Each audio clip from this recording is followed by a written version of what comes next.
Number 14. Tunnel workers of the Cosson era. You ever dig a hole and think this is fun? Oh, Imagine digging a hole under a river while slowly being crushed by atmospheric pressure and poisoned by compressed air. Congratulations, you're a 19th century caisson worker. Caissons were giant pressurized boxes used to build bridge foundations underwater.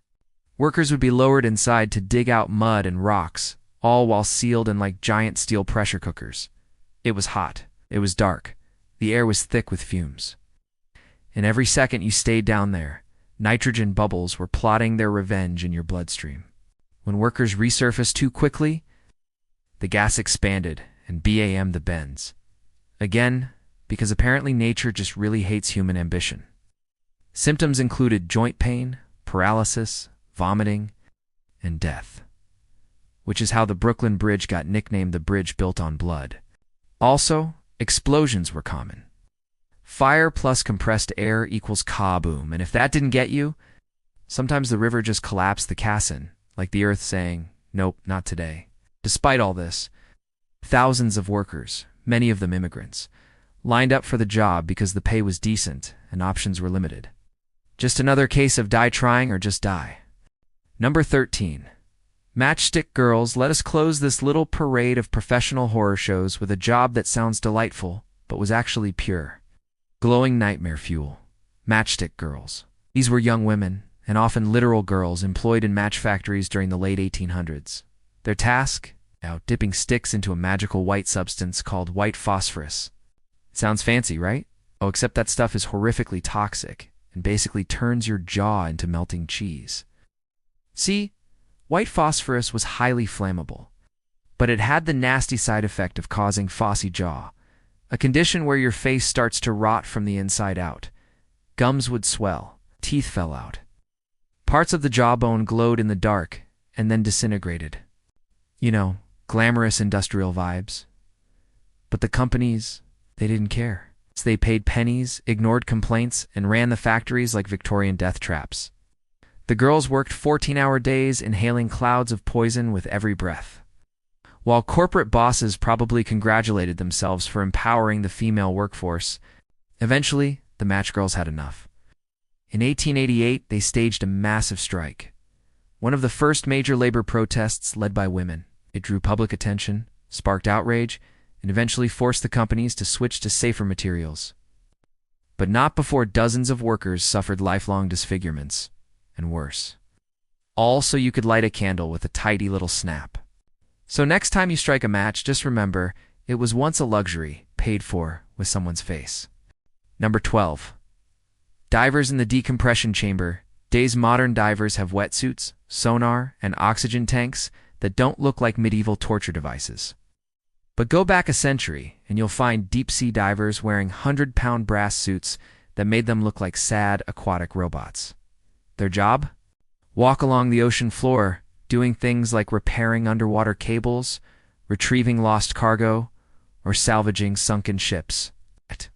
But one wrong move, like surfacing too fast, and boom, the bends. Also known as exploding from the inside in a slow, bubbly panic.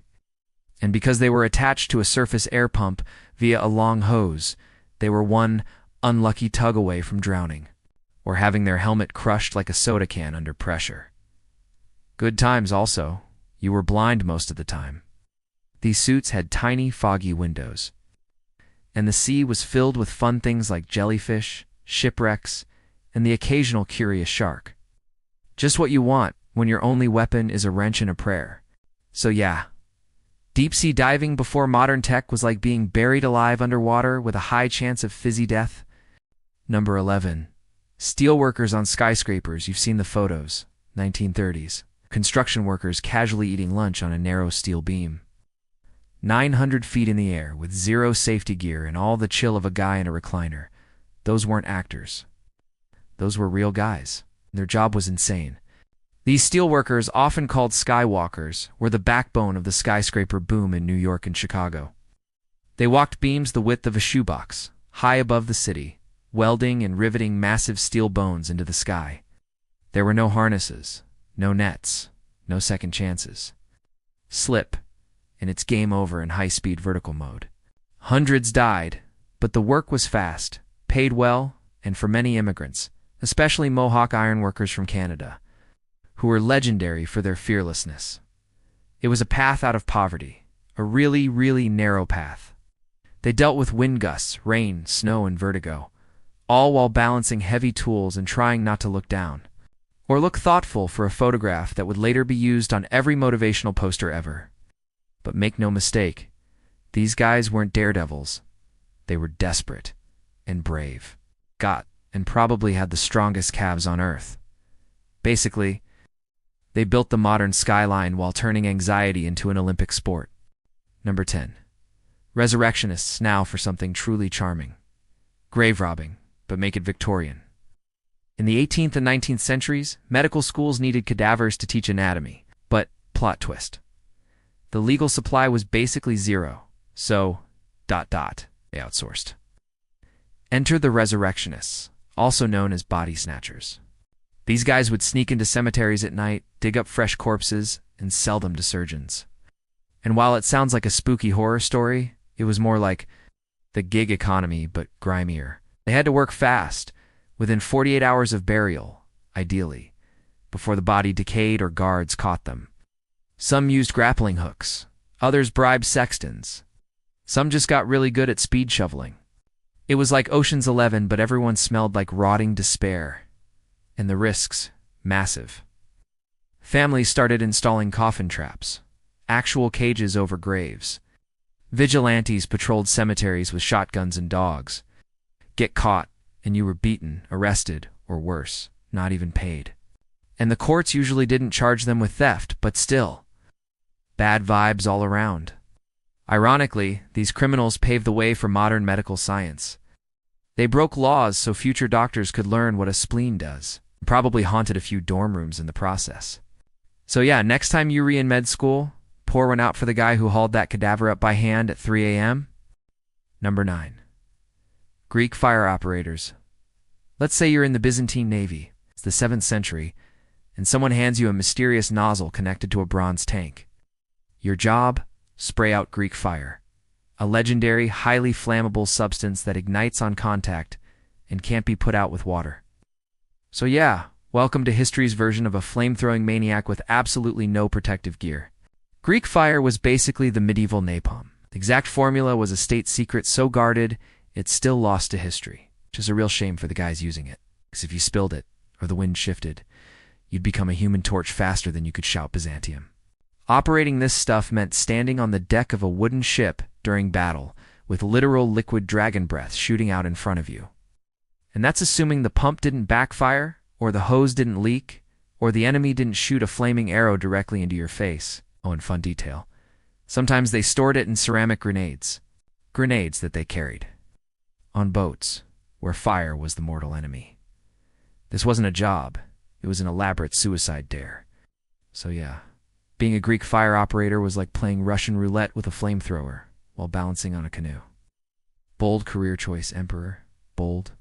Number 8. Leech collectors picture this. It's a swamp. The air smells like sadness. UVA'd tied your skirt above your knees and waded into the sludge to do what God clearly never intended. Harvest blood-soaking parasites. In the 18th and 19th centuries, doctors were obsessed with bloodletting, because apparently if you had a headache, the cure was less blood. That meant leeches. Lots of leeches. Someone had to go find them. Enter leech collectors, usually poor women, who walked into stagnant, disease-ridden marshes and let the little vampires latch onto their legs. Why? Because leeches don't respond well to nets. They respond well to flesh. So these women stood there and waited, and bled, and hoped none of the parasites crawled into unfortunate places.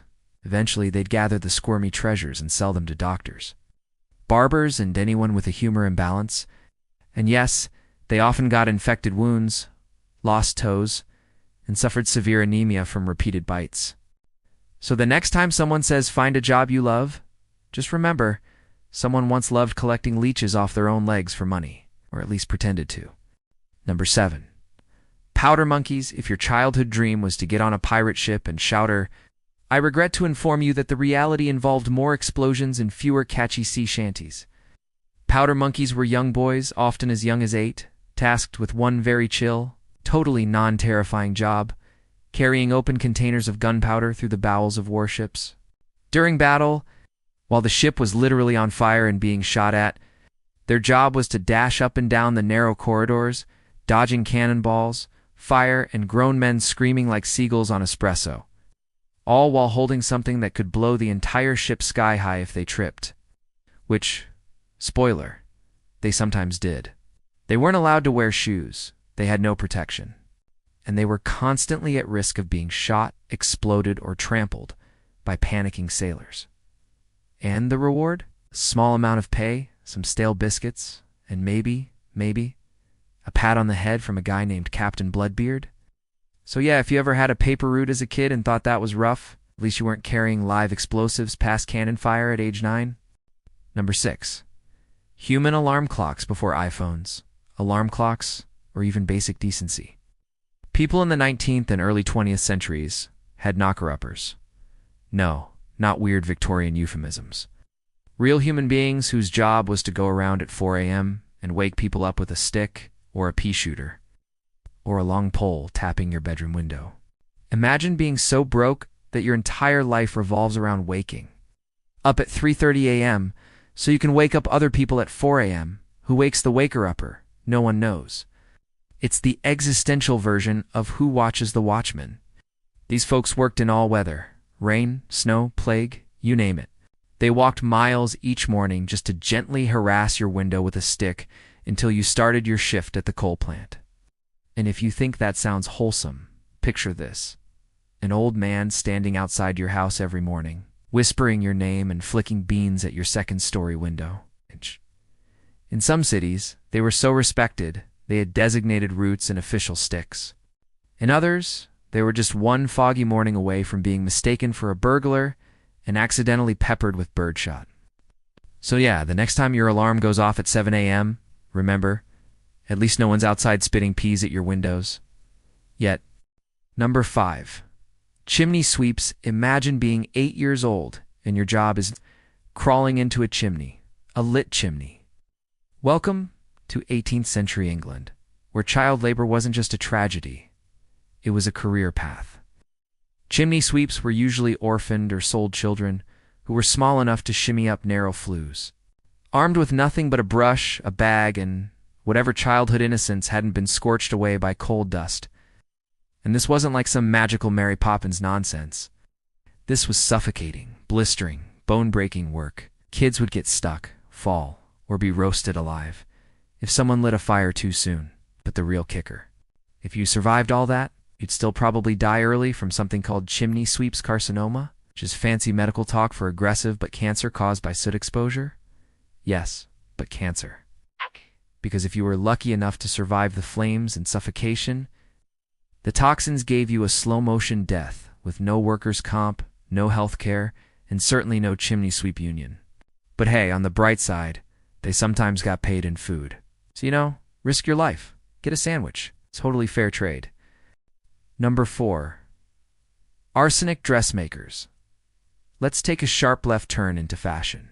Nothing says deadly job like making a beautiful green gown that murders you slowly. In the 1800s, everyone was obsessed with Scheele's green, a vivid emerald dye made with, you guessed it, tarsonic. It was in wallpaper, paint, toys, and especially fabrics. So if you worked in a dress shop, crats, you were inhaling tiny clouds of death with every stitch. The tailors and seamstresses who handled this fabric, often in poorly ventilated rooms, would get sores, rashes, and respiratory issues. Some even coughed up green mucus. And if you wore the dress, darling, you weren't safe either. Sweat would mix with the dye, leach arsenic into your skin, and you'd end the ball with a rash, a fever, and a vague sense that your outfit was trying to kill you, because it was. There are accounts of people wasting away mysteriously, only to have their rooms tested later and found to be basically glowing with poison. And yet green remained in style because ... well, fashion. So yes, people quite literally died for fashion. And they didn't even get Instagram likes out of it. Number 3. Night soil men. Let's just say the job title alone should have been a red flag. Night soil men. Spoiler, it wasn't farming, it was human waste removal. Before modern plumbing, someone had to empty the outhouses, and that someone was you. If you were unlucky enough to be born into this charming career, night soil men worked exclusively at night and carried giant buckets of excrement from people's homes to disposal sites. They were the original DoorDash, except instead of delivering burritos, they picked up last night's digestively processed regret. But here's where it gets spicy. They didn't just do this in a civilized, organized fashion.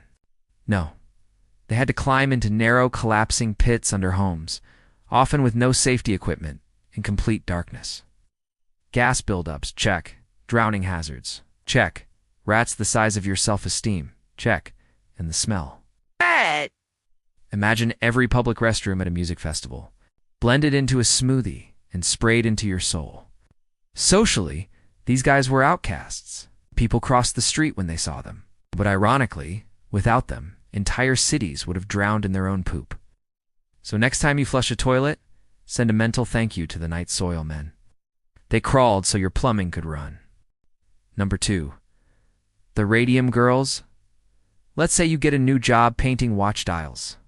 Sounds cute, right? You sit with your gal pals, make some money, and, oh yeah, regularly ingest radioactive material that will eventually make your jaw fall off.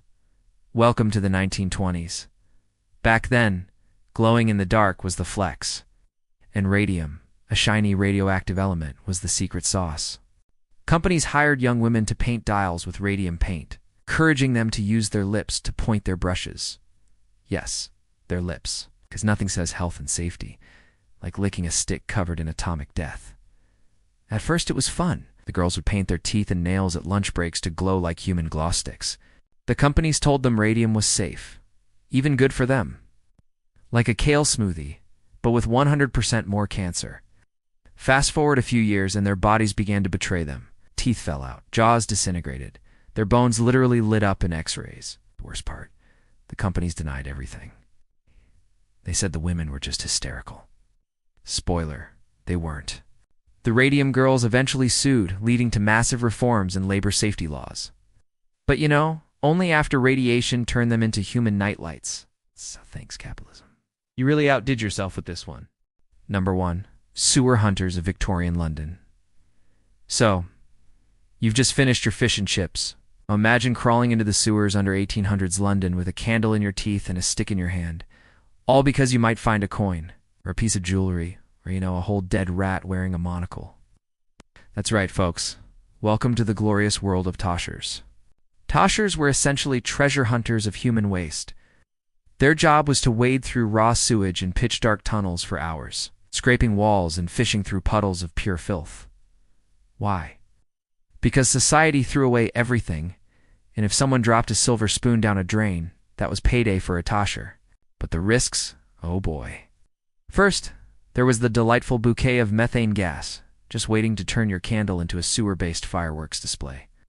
Yes, spontaneous combustion, because apparently dying in a poo explosion was just another occupational hazard. Then there were floods.